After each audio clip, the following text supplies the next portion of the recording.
Good evening, everyone. If we're about ready to get started here, my name is Veronica Betts.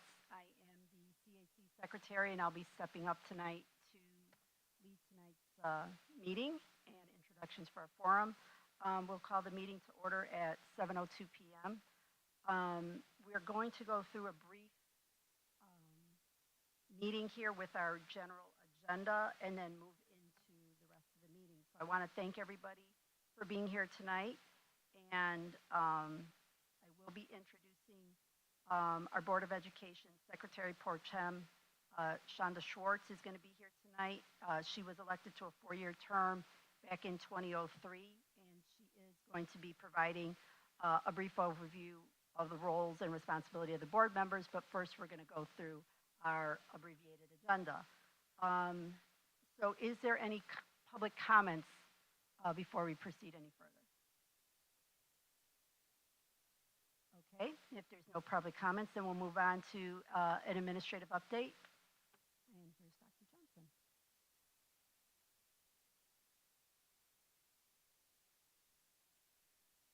Thank you, Veronica.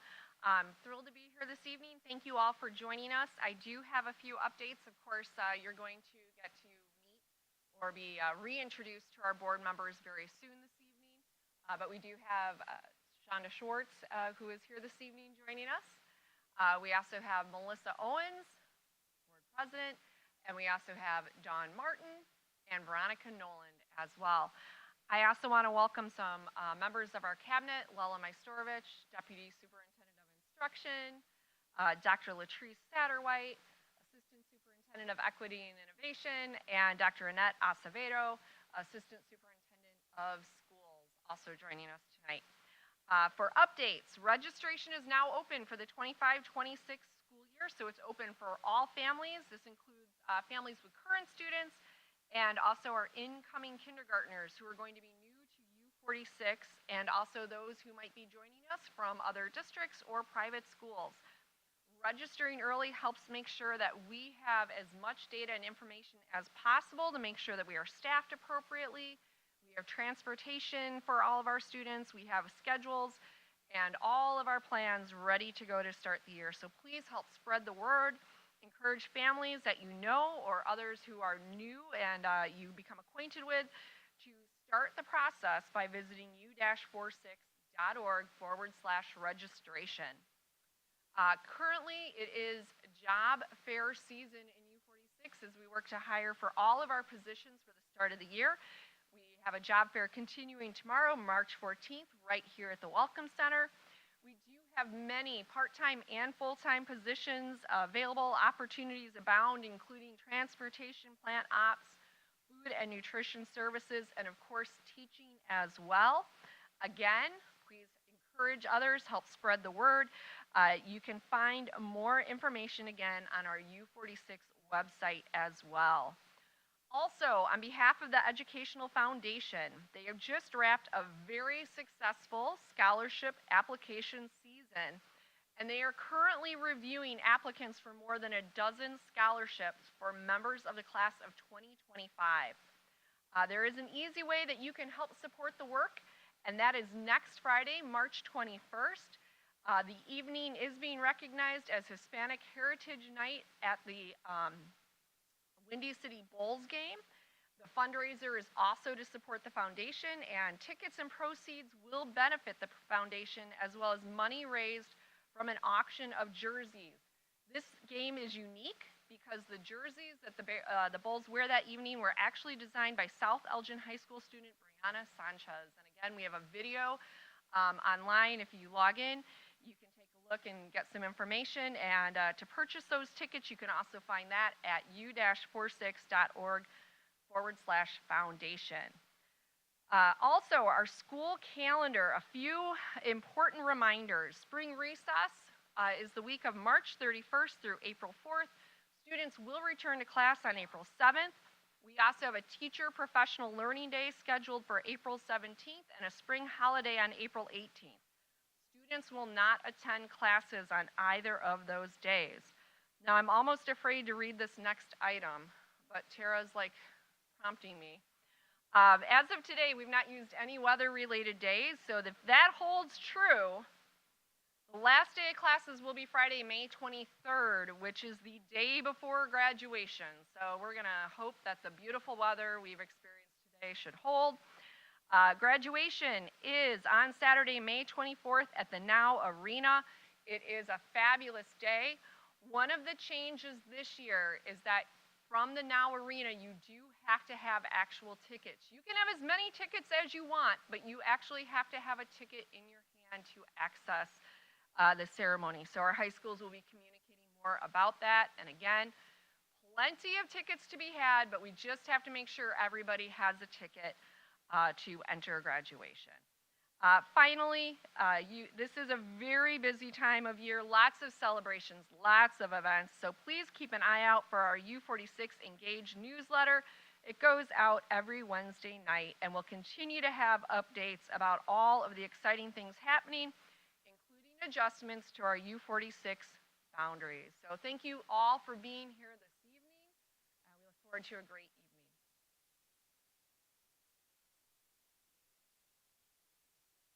Dr. Johnson. Now we're going to have our Board of Education update. And here comes Chanda. Thank you.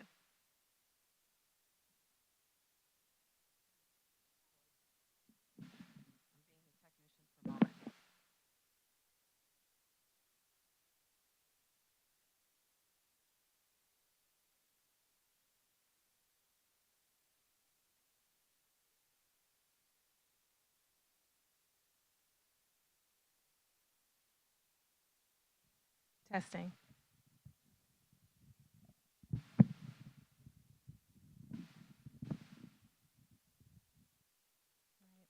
Good evening, everyone, and thank you for joining us tonight.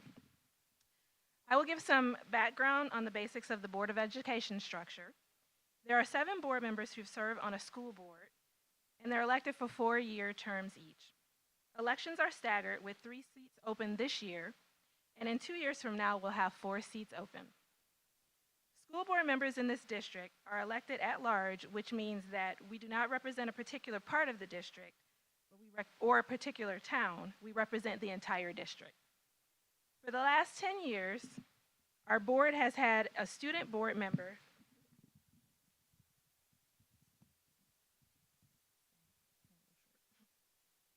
For the last 10 years, our board has had a student board member who is selected by their fellow students. The student advisor is a non-voting member who provides the board input from the student's point of view. They serve a term of 1 school year, and currently our student board member is Mahitha Radhakanda, a senior at Elgin High School. The school board generally meets at least twice a month. Additionally, we have special committee meetings. We attend district and school events as well as community activities. School board members are not paid for their service, and this is per Illinois law. Once elected, new school board members are required to receive Open Meetings Act training as well as the Professional Development Leadership training, which is approximately 4 to 8 hours of training. Additional training and education are available through the Illinois Association of School Boards. Much of what a school board does is required by law. Most importantly, we employ the superintendent and delegate authority to them to run the district.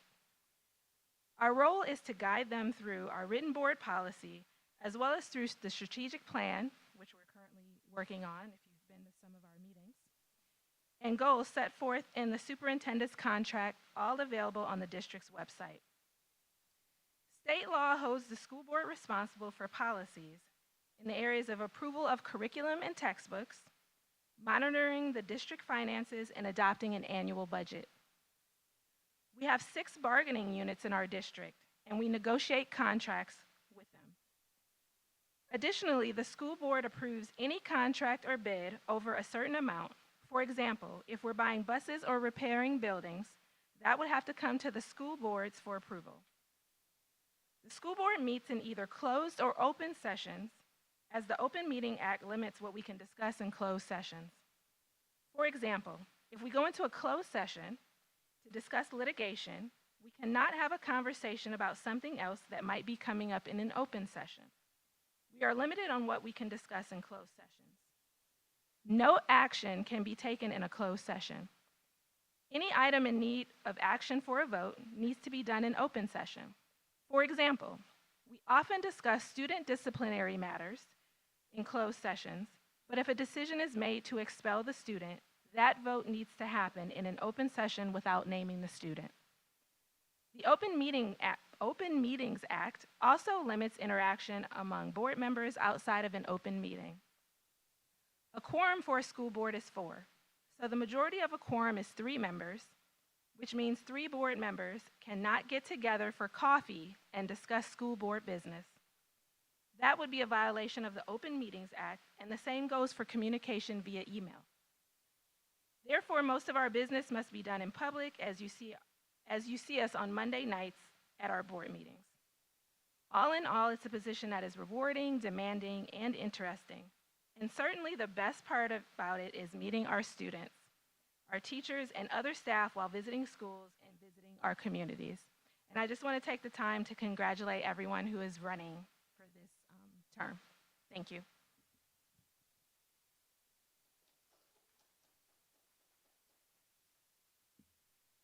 Okay, I feel like I need a step stool now. I'm afraid to touch this thing.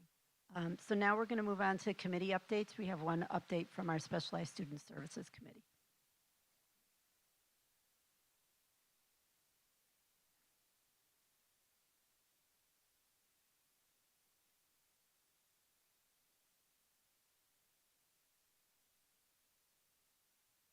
Hi, everybody. I am one of the co-chairs for Specialized Student Services Committee, and our next meeting will be March 25th at 7 p.m. through Zoom. It should be on the district's website. And we will be discussing next year's plans and also working on wrapping up and seeing if we need to write a report or things like that. So thank you.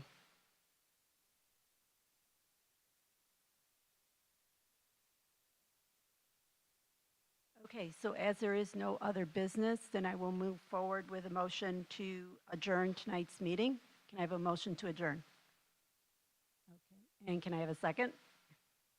I guess I will. So meeting adjourned at 7:15, and now we will move on to the primary reason we are here tonight. And that will be to have our CAC candidate forum. So now what I want to do is welcome tonight's moderator for our event. That is Melanie Meidel. She is now a semi-retired but very devoted, nearly 30 years of her life to School District U46. She served as a health occupations teacher, a physical education instructor, and an athletic director at Elgin High School. Additionally, she was also the dance arts director at the Larkin Visual and Performing Arts Academy and was part of the team that opened South Elgin High School, later serving as its principal.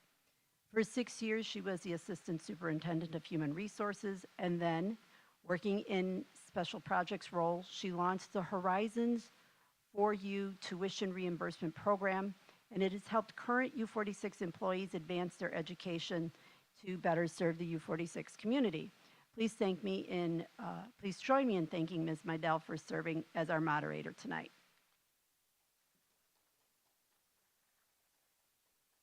Thank you very much. So I'm glad to be here tonight. As you can tell, this is U46 has a special place in my heart forevermore. I've got to say, though, once a maroon, always a maroon, but you know, here we go. Before I get started, I want to outline the format for this evening. Each of the 3 candidates will introduce themselves and have 2 minutes to make an introductory statement. I will then ask a set of questions, which I sort of coordinated with others with these questions. And as I proceed through the questions, I will rotate so each candidate will have a chance to answer first and several times. Finally, at about 8:20 or so, depending on the length of the answers, we'll wrap up the questions, and I'll provide each candidate with a minute to make a closing statement. So before we get started, we would like to ask each one of the candidates to come up, and we'll start with introductions. And then as we get started with the questions, I'll rotate, and if I have to repeat the question, of course I will. So to introduce, first I'd like to ask up Dawn Martin is here, Veronica Nolan, and Melissa Owens. If you could come up to the front, that would be great.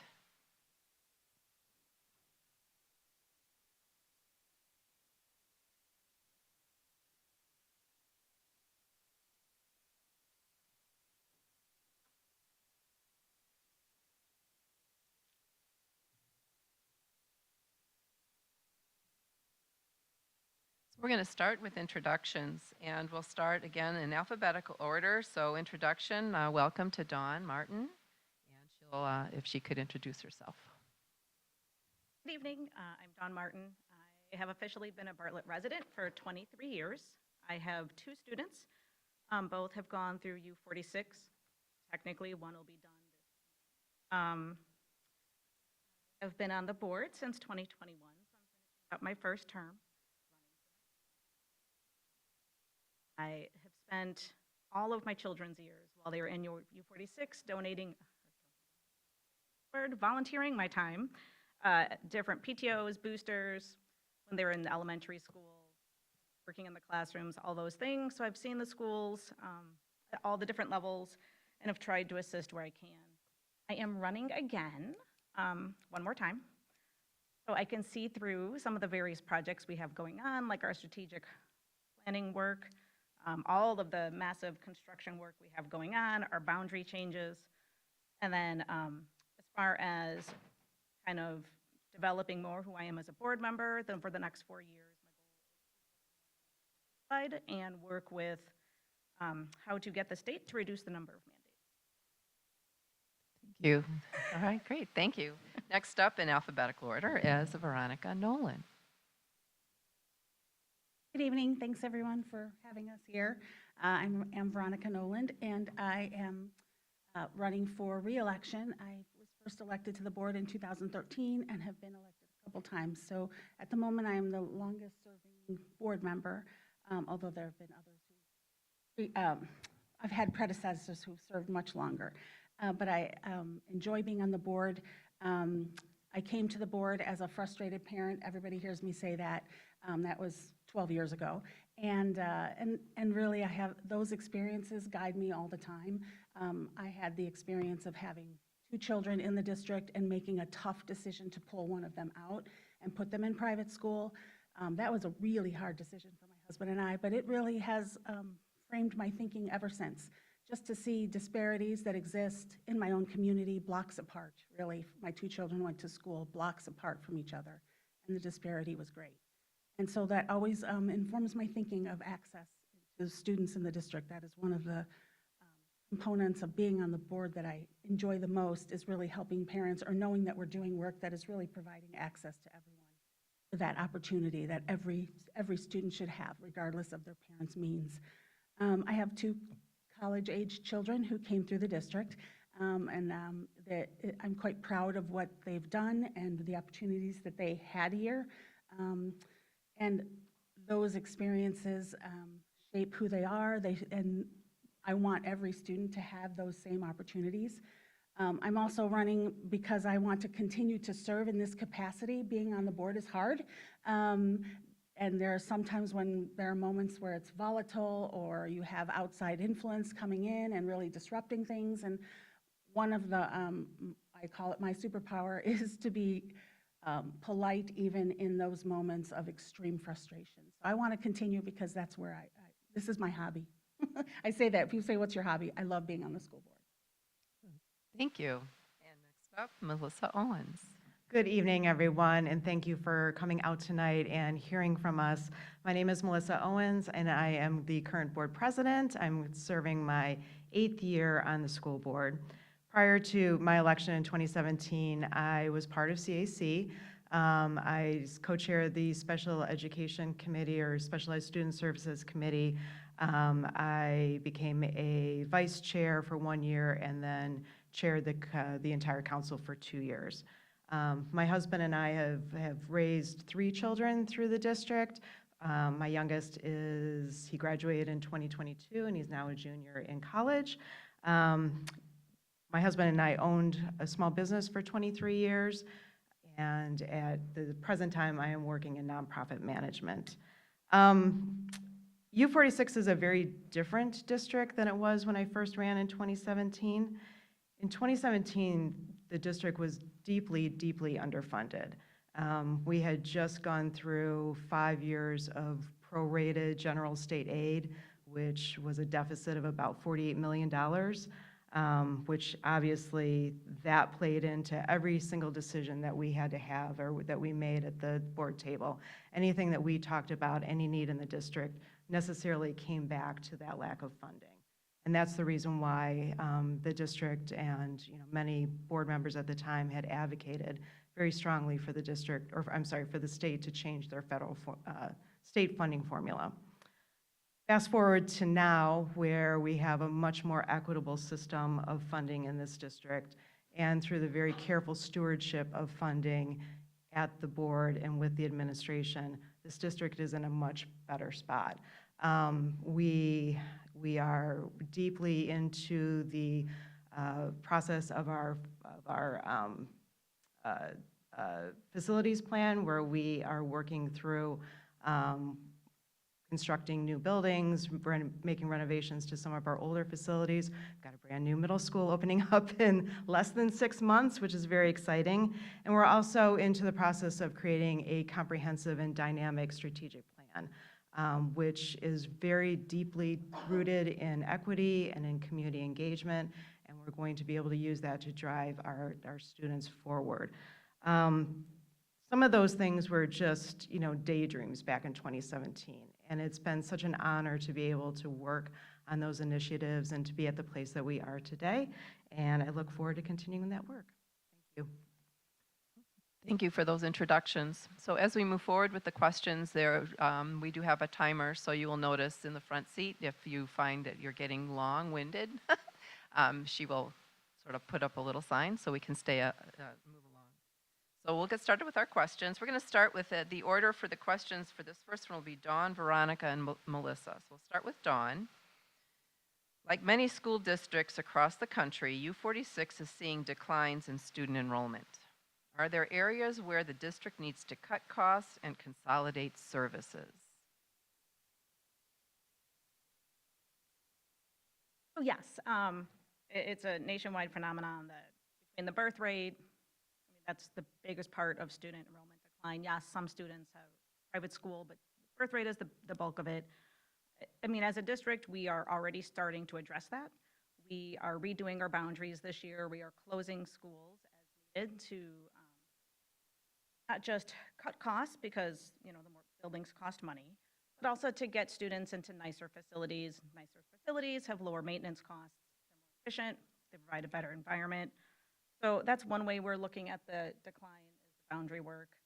I feel like we've done a good job of keeping an eye on our expenses to make sure what we're spending per a student is in alignment. And the reality is that we actually spend and have the budget for it less money per student than many districts in our state. So I don't feel that we need to go on some big budget cutting spree because I feel we're very efficient as it is with the funds that we do have. And I do feel that work we're doing at the facilities level and the boundary work will address kind of the biggest issue, which is the buildings that don't have full class sizes and things of that nature. Thank you. Same question for Veronica.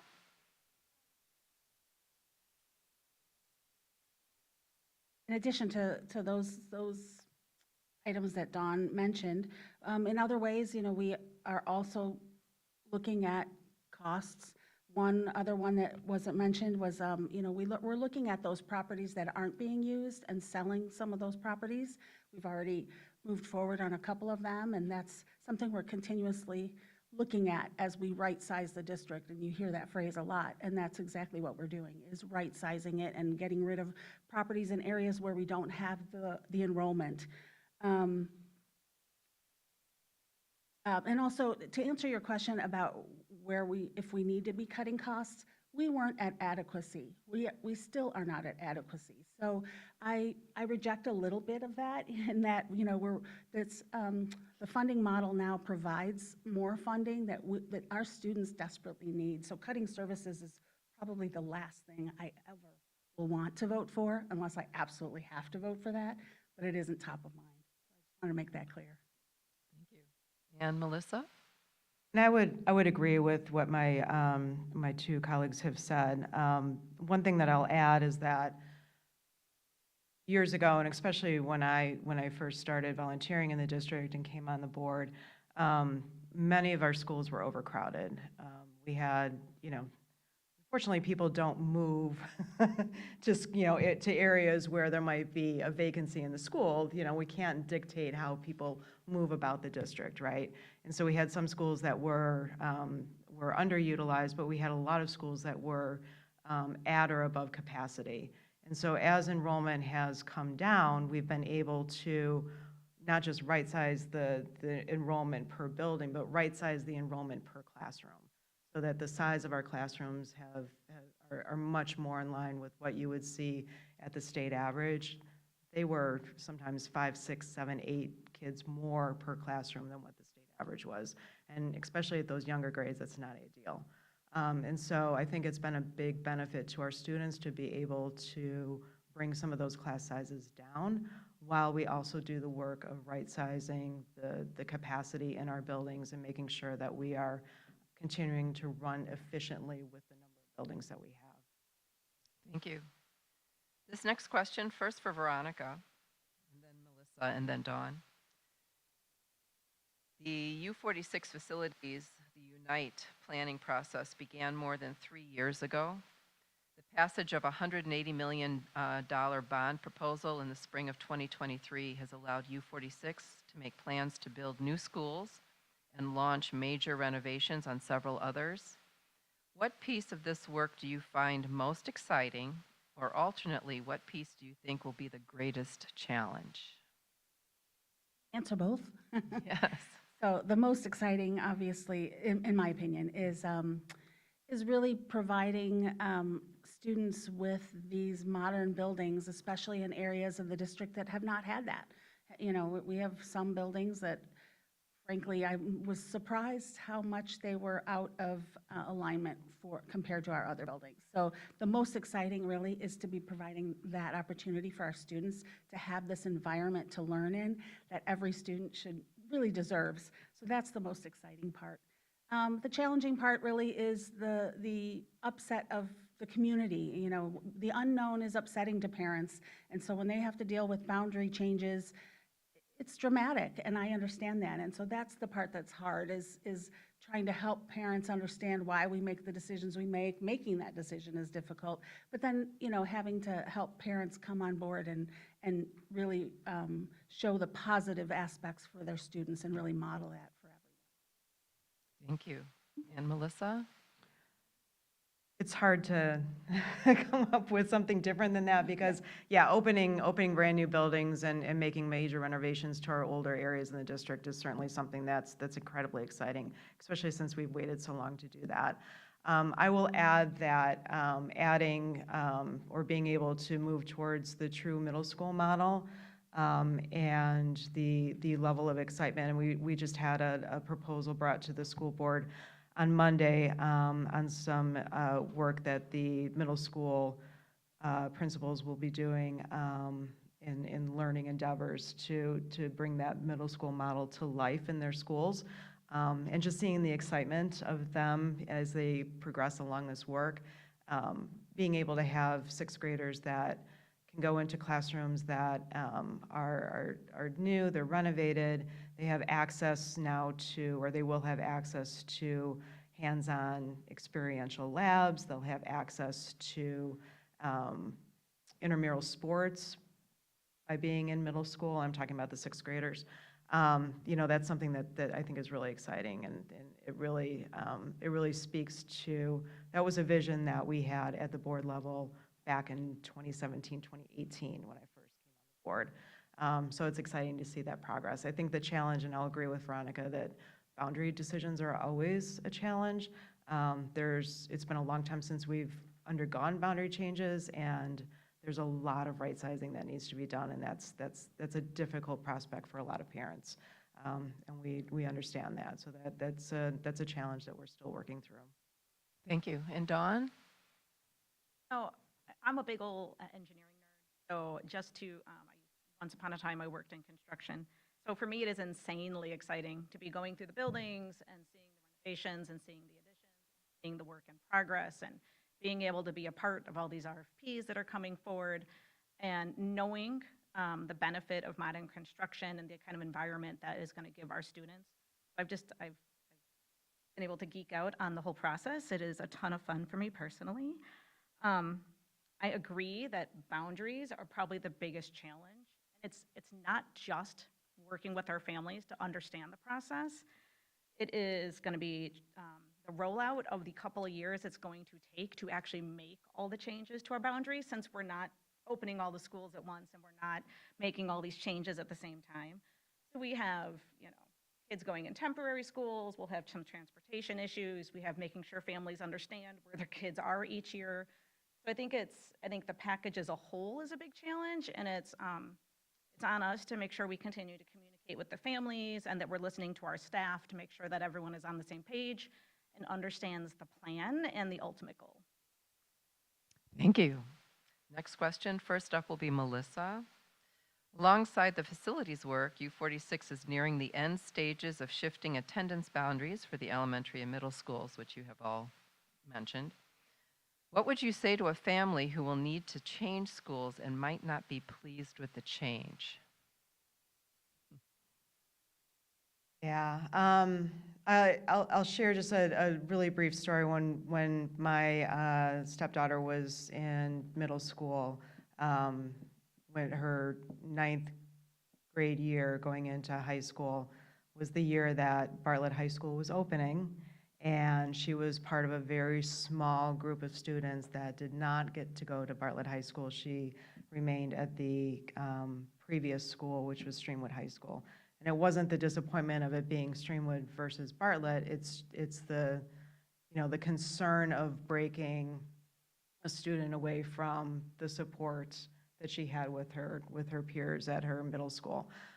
So I understand that, and it's probably one of the things that got me more interested in looking at what was happening within a school district, because that was a very dramatic and traumatic year for my stepdaughter. I do think that, first of all, kids are very resilient, and I know that's hard to hear right now, but they are.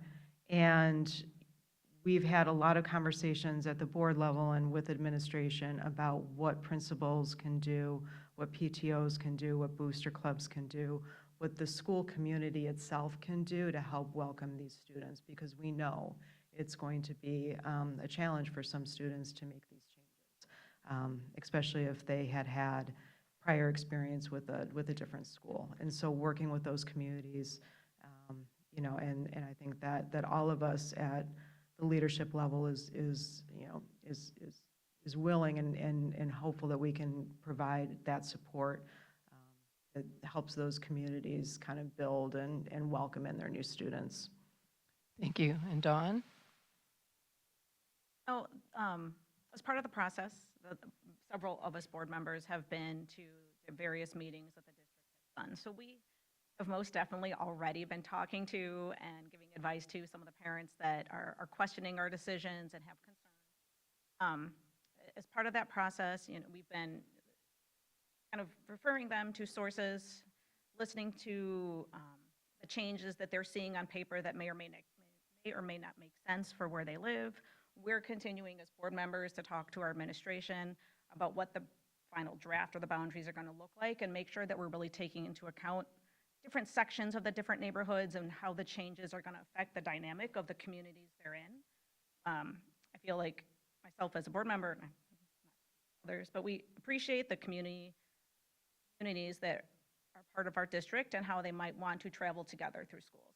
So already we've been trying to talk to parents and listen to parents and look at the boundaries and make changes to the drafts as we can. As far as when it's done and maybe you're still not happy, I'm hopeful that parents will be open to looking at the schools, not listening to rumors, not listening to things like, I don't want my kids in certain communities or certain schools.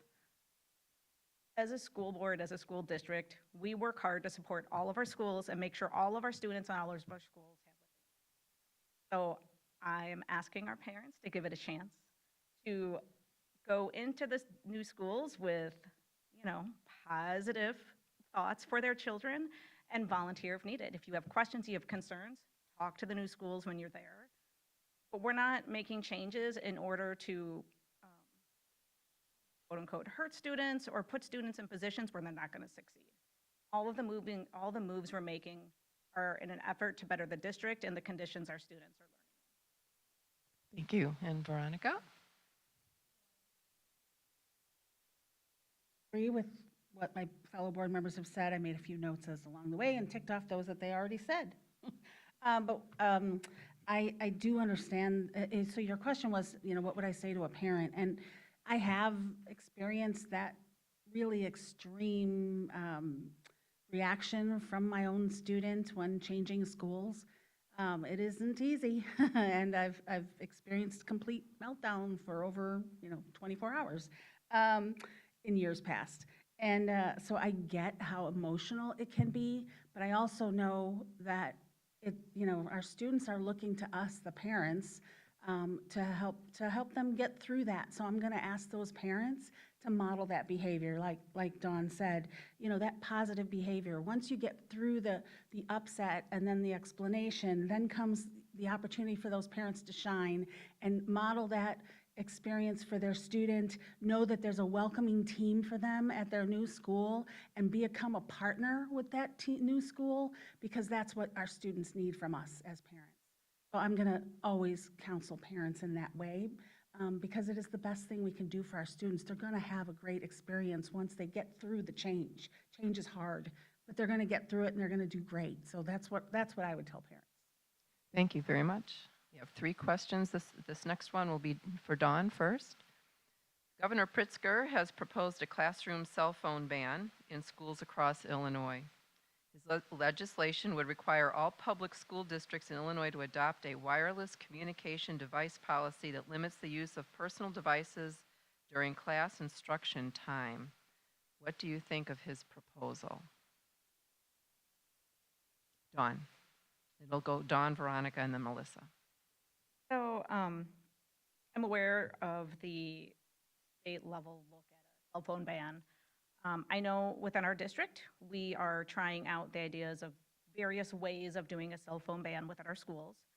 It sounds like, from what I've heard, that it is going well, that our students are more focused in the classrooms, not being able to hop on their phones every 2 minutes to do social media, check whatever meme is the most important at the moment, seems to be helping with behavior and students focusing in the classroom. I will say, as a parent, I get it. I know that there are parents that are already kind of upset with this. They're freaking out about it. I'm not going to lie. I get it. I don't love the idea of looking at my kid and being like, guess what? You're going to put your phone in a pouch and it's going to stay there, whatever the system is, and it's going to stay there all day. I have a high school kid. I get it. I know what kind of fight that would be. But we have to look at the issues we're having in our classrooms and what is in the best interest of our students and staff to continue to help our students grow. My preference on all things is not to get more mandates from the state. I would rather us be able to handle this in the way we want to. So it'll be interesting to see what the state rolls out and how we have to deal with it. And ideally, it gives us enough flexibility to manage any sort of cell phone issues in our buildings in the way that works best. Thank you. Veronica? So in my intro, I forgot to mention that my career, my outside life outside of school board has always been in non-for-profit, really administration and management, and most of it was in medical associations. And almost 20 years was with the American Academy of Pediatrics, where I staffed specifically the committee that wrote the guidelines for no television for children under 2, if you remember that from years past. So I'm quite intimate with the workings of looking at media, the research, and how it affects children. And in that time period, media use by children has evolved. And I remember that guidance evolves. It has evolved over time from the experts looking at the research, and it will continue to evolve. So at this point in time, we're at the point where we got past the media restrictions, and we went to media diets, and then now we're looking, and now it's everywhere, right? And so now we're looking at restrictions again. You know, just when I say we, I'm talking about Governor Pritzker and the general community. And I'm sure the research is also there too. So I'm curious what the research is, but as far as my opinion, I'm open for this evolution. You know, we've already heard some preliminary reports from basically our beta testing here in the district. So I would love to move forward in the way that our teachers and our schools have determined is best for our students. It sounds like you know, restricting use during the day is really beneficial. So I'm all for it, but I would like to follow the guidance really of the experts and our own experts in the classroom. Thank you. Next question, we're going to start with Veronica. Oh, I'm sorry, Melissa. I'm sorry. No worries. Apologize. No worries.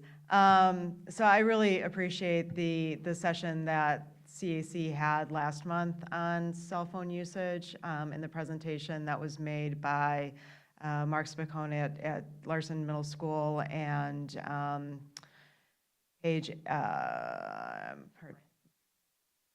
Moran at Streamwood High School. Thank you. What I found interesting with those presentations is that they both took different approaches, and they did that because of what they were seeing in the classroom, the capabilities and you know, some of the things that were influencing cell phone use within their different populations. One's a middle school, one's a high school, and then tailoring how they curtail cell phone usage during the day to that population. And so I'll agree with Dawn that you know, I'm always very wary of mandates that come down from the state because they are not the people that are in our classrooms. And so I hope that if there is a law that's passed, that it gives latitude to the districts to be able to craft these solutions on the ground and do what's appropriate for those classrooms, because it may well look different from school to school, from grade to grade. And I think that the evidence that the principals that presented last month gave some compelling evidence as to what the changes were in their schools from last year to this year with the implementation of the cell phone ban, depending on how that was done in their schools. And so I look forward to actually looking at that data a little bit more and comparing that to other schools in the district. But I do think that what we're seeing and what the principals are asking us is compelling enough to really look into that issue. Thank you very much. Veronica, you're first up, and then Melissa and Dawn. Veronica, how do you define the role of parents in shaping school policies and curriculum? Well, parents elect us. We hire the superintendent. That's our one job, is to hire, and the one person we supervise is the superintendent. That's not to say that parents can't be involved in different committees, whether, you know, some of them have roles for parents, so they can be in that kind of development, depending on their ability to do that. Otherwise, if they're not part of these different groups that are looking at different curriculum, they really need to be coming to us. And then we come to our superintendent. So we listen to our community, you know. Yes, we've had times when parents come and demand that we change this or change that. We're gonna look at that, you know, the 7 board members are gonna look at that and consider it depending on, you know, what it is. But really, it's a dialogue between board members and the community. Thank you. Melissa? Could you repeat the question again, please? How would you define the role of parents in shaping school policies and curriculum? So I will agree with Veronica that that in our role as school board members, we're elected to represent the community. And that would be both for policy and for curriculum. But I think they're two very distinct, different things where, the school board really has much more say in what that policy is as far as the board policies go and what we envision that we want for our students and for our community. And yes, we take input from the community on that, but that's really our role, is to make that policy. As far as curriculum goes, again, as Veronica said, we hire the superintendent, and the superintendent's job is to take what's in our policy and then execute it in the district. The teachers that we have in the district are subject matter expertise, and they're experts in their roles, right? And I'm not a teacher. I can't sit down and tell you what an appropriate curriculum is for any classroom. And so we really rely on our teachers, on our administrators, on the people that our teachers and administrators work with to be able to craft the curriculum that our students need, that is evidence-based, that is current, that is relevant, and that is age-appropriate for our students. That said, if there is ever a concern about a piece of curriculum or a resource that a student is doing, then the public or the parent always has the opportunity to opt their student out of that piece of curriculum or out of that resource. So we make it, accessible and available for parents to have that control for their students, but we really rely on the expertise that our teachers and our administrators have to craft the curriculum that is used in our schools. Thank you. And Dawn? So, how do I not get myself yelled at? So, parents' roles, in my eyes, when it comes to policy and curriculum, and really anything with the school district, is supporting your students, supporting your teachers, volunteering through PTOs, boosters, and a really great organization is the folks here with CAC. CAC has long had a role, and where the parents come, they volunteer, and they work hand in hand with the district, working on the topics that are important to the district and need to be looked at and revised. As far as if parents want more proactive role, electing board members is how you elect people that will bring forward policy that you agree with. So if you don't agree with the policy in the district, you can run for board. You can email the board members that you have in place to express concerns and have open dialogue. Similar with curriculum, if you have curriculum issues, you start with your teachers. You can talk to your principal. You can submit questions through Let's Talk. But it's not the role of parents to write policy and write curriculum. We work for them as elected officials. We listen to their concerns. We try to bring forward especially large concerns to our superintendent, who is our one employee. But there does need to be a division. Like, we need parents being supportive and asking the questions and bringing concerns, but that needs to come through us and the people within their schools so that we can best serve them in the role we've been chosen to do. Thank you. And the last question, we'll start with Melissa. What are your 3 priorities for the next 4 years, or 3 initiatives or projects that you want to be a part of and try to see it through to fruition?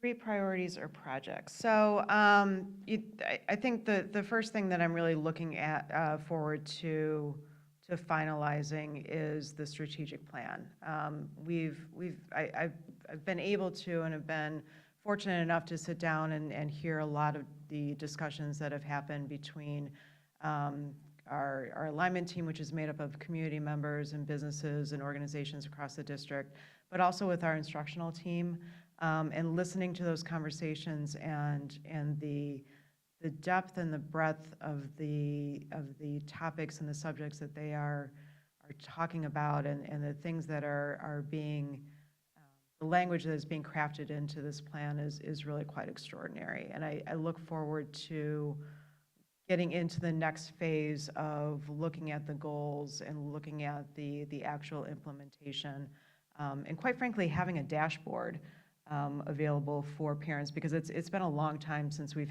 had something that is really truly informational, that's forward-facing, that the community and parents can take a look at. So I'm really looking forward to seeing that through.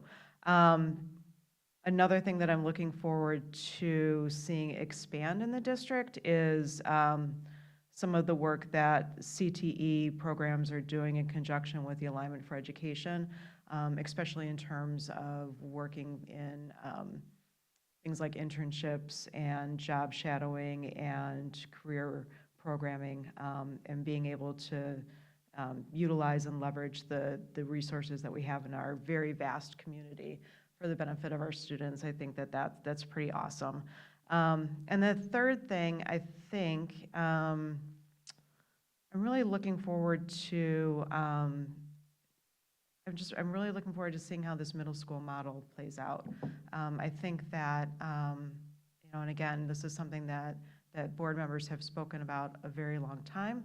And I think that it's going to be something that really changes the dynamic of instruction and possibilities for our students. So I'm really looking forward to seeing how that plays out. Excellent, thank you. And Dawn?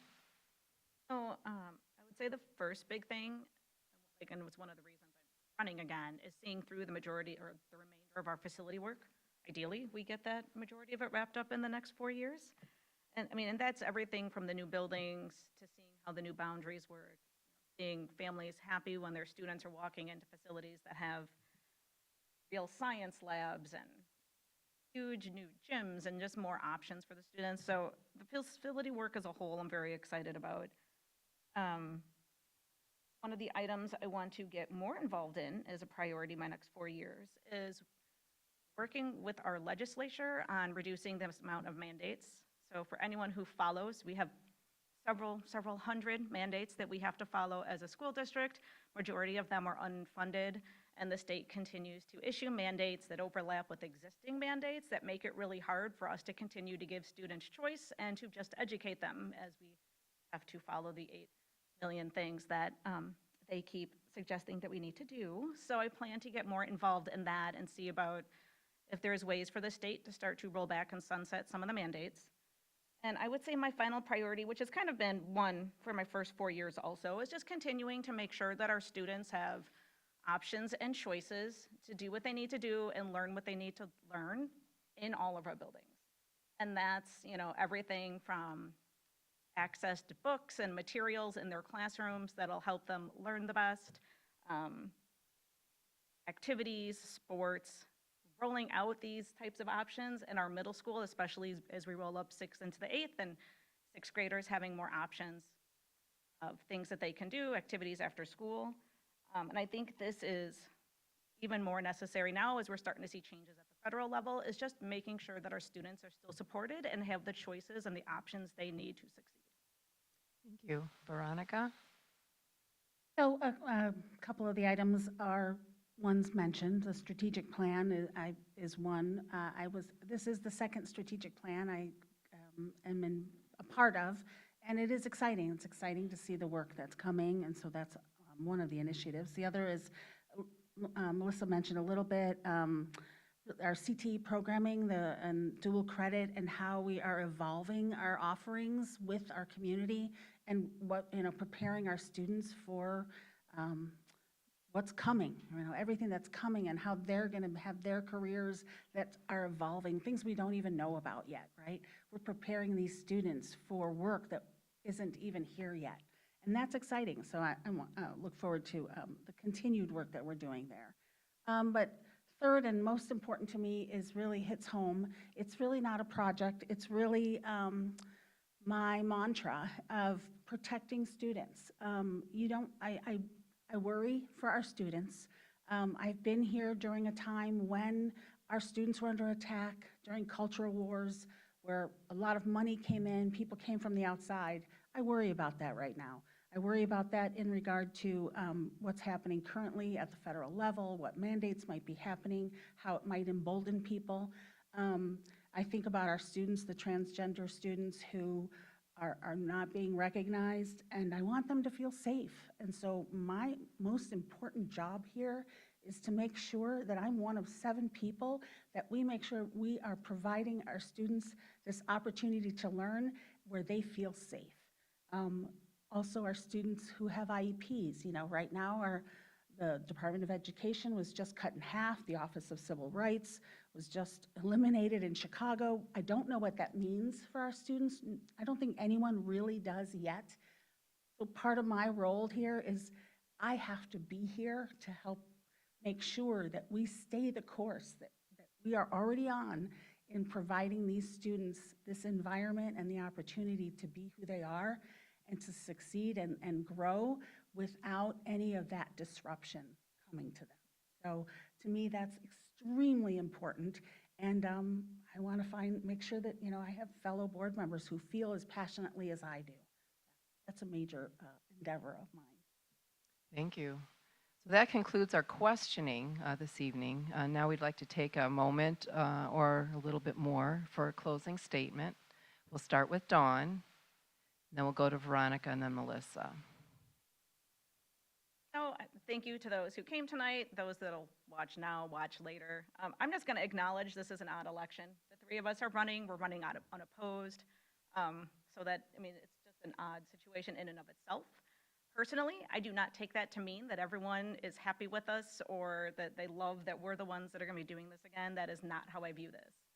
For me, it's 4 more years to put the effort in. My focus is and continues to be students first. Our students are why we do this. They are what matters in this situation. They need to be fully supported. All means all, and not to speak for everyone, but I know we all mean that. All means all. I am here to continue to make sure that no matter what happens with funding, what happens with mandates, what happens with laws, our students get what they need for the next 4 years. And we continue to improve on their academics, on their facilities, on their access to all the things they need. Thank you. Veronica, yes.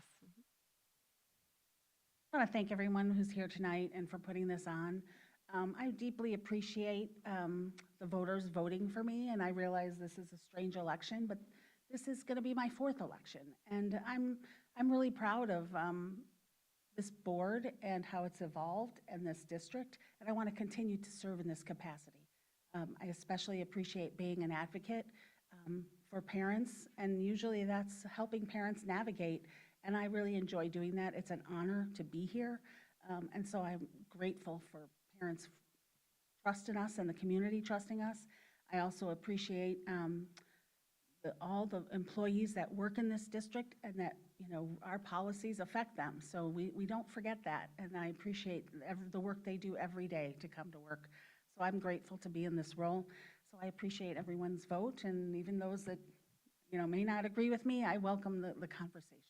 Thank you very much, and I hope you'll vote April 1st. Tell your friends. Thank you. Melissa? And I'll also thank everybody for coming out tonight, and for everybody that will be watching or is watching right now on video or will be watching at some point. And thank you, Ms. Mydell, for moderating. I will also recognize the oddity of having an election where we are running unopposed. And so, what I really want to say is thank you to the community for allowing me to do this for 2 consecutive terms already. And it strikes me every time I go into a school and I engage with a student, or I see learning happening in a classroom. Those students or that child is only experiencing that grade at that school once in their lifetime. And the weight of that and the thought of that, it creates an urgency that, the decisions that we make and the things that we do to enhance our student learning, to enhance the facilities that they have, to be able to, that they are getting the services and the social emotional support and the wraparound services that we can help provide in the community. All of those things that we can bring to our students and all of the things that we can do to support our administrators and our teachers and our support staff and everybody that works in a school to be there for those kids. That's why I do this. I know that's why the two people sitting here with me do this, and I know it's why Ms. Schwartz, who is sitting in the audience, and the other three board members that we have on the board, that's the reason why they do this as well. So thank you for the opportunity. I look forward to doing this for another 4 years. And even though this is an odd election, and I know it's kind of an odd election throughout some of our communities, I appreciate your participation in this, and I hope that you all still go out and vote and participate and continue to participate in this process. So thank you. Thank you. So I want to thank our CAC committee for hosting this evening. And I'd like to also thank Veronica, Melissa, and Dawn for your past, current, and future support to the U46 communities and their families. We appreciate your support and dedicated service as well. So thank you. And I've had a pleasure being able to moderate. Thank you for inviting me to do so. So thank you.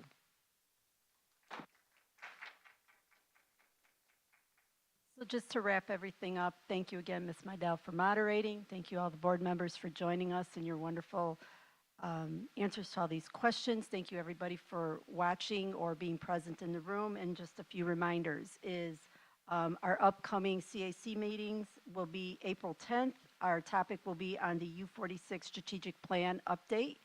And then on May 8th will be our final meeting of the school year, and that will be a wrap-up meeting for end of the year reports and also executive board elections coming up. I myself will be stepping back. I have a graduate, 2 more months.